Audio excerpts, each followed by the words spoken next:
ውስጥ ሰፈል አወል ወይም የመጀመሪያው ሰፍ ላይ ቆሞ ሲሰግድ የነበረ አንድ ሰጋጅ ነው የሚያስተላልፍልን በቦታው የነበረ ማለት ነው። እናም ይህ ሰው እንዲህ ይላል። አንድ ሰው ይሞትና ተሰግዶበት ተቀበረ። ከዚያም ከኢሻ ሰላት በኋላ ናዕሹ ይሄ ጀናዛ መሸከሚያው ሊመልሱት ይዘውት ወደ መስጂድ ሲመጡ ሰዓት ሂዶ ስለነበር መስጂዱ ተዘግቷል። ስለዚህ ኻዲሞች ለፈጅር ሰላት ሲመጡ እንዲያነሱት በሚል ጀናዛ መሸከሚያውን ከመስጂዱ በር ላይ ከደረጃ ላይ ያስቀምጡታል። ነገር ግን ለሊት 9 ሰዓት ተኩል አካባቢ አንድ ሰውዬ ወደ መስጂድ ሲመጣ መስጂዱ ዝግ ሆኖና በረንዳው ተከፍቶ አገኘው ይላል። ሌሊት ሰግድ ይሆን ምን ይሆን እኔ እንጃ።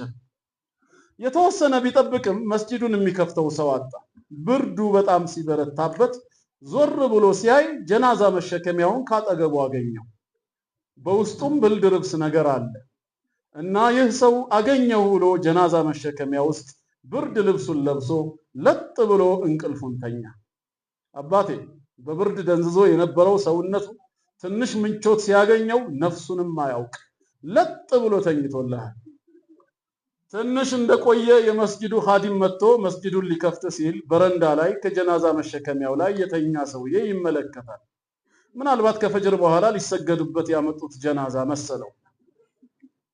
ከኋላውም ሌሎች ሰዎች መጥቶ ግማሹ ሽንት ቤት ሌላው ውዱእ ሊያደርግ ይሄዳሉ። ይህ በረንዳ ላይ ተኝቶ የሚያዩት ሰውዬ ወይም ጀናዛ ደግሞ ሁሉም ቀድሞኝ የመጡ ሰዎች ሊሰገድበት ያመጡት ጀናዛ ነው ብሎ ያስባል በውስጥ። በዚያ ላይ ፈጅር ነው። ሰው ከእንቅልፉ ተነስቶ እየመጣ ነው ያለው። ገና በደንብ ያልነቃ ህዝብ ነው።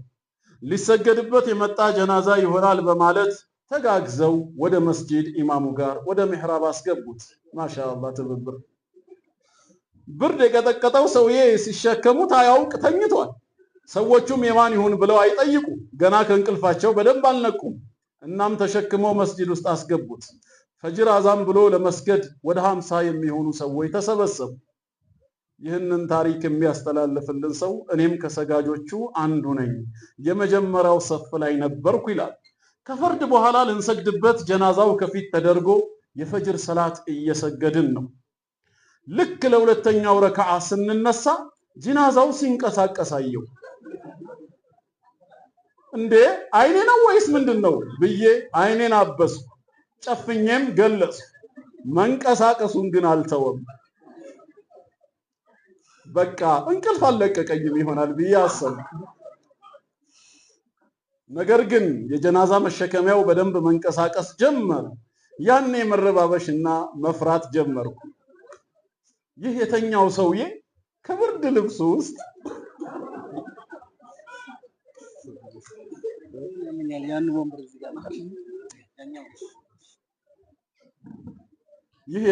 ሰውዬ ከብርድ ልብሱ ውስጥ ድንገት አንገቱን አውጥቶ ሰገዳችሁ ብሎ ጠየቀ።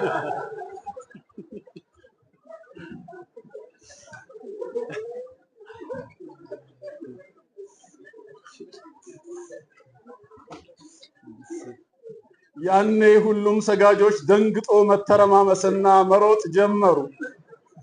እናንተ ብትሆኑስ ማን ነው እስቲ ሰላቱን ማያቋርጥ?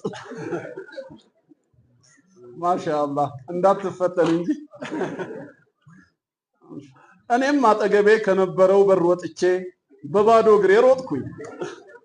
ወደ 1 ኪሎ ሜትር ያክል የሚርቀውን ቤቴን በትንሽ ደቂቃዎች ደረስኩ።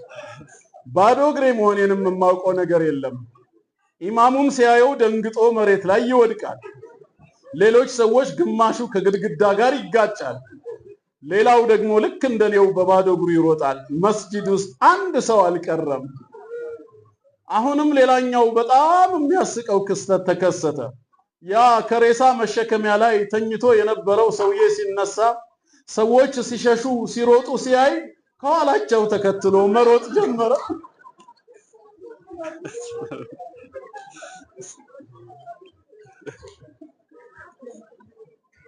ከኋላቸው ተከትሎ መሮጥ ጀመረ። እናንተ ምን ሆናችሁ ነው? ቂያማ ቆሞ ነው እንዴ? እያለ ከኋላቸው መሮጥ ጀመረ። ሰዎቹ ደግሞ ወደ ኋላቸው ሲዞሩ ይሄ ሰውዬ እየተከተላቸው መሆኑን ያያሉ። ያኔ ይብስባቸዋል። ባለ በሌለ ኃይላቸው ይሮጣሉ። በዚህ መልኩ ሁሉም ሰላታቸውን አቋርጠው ሮጡ ይላል።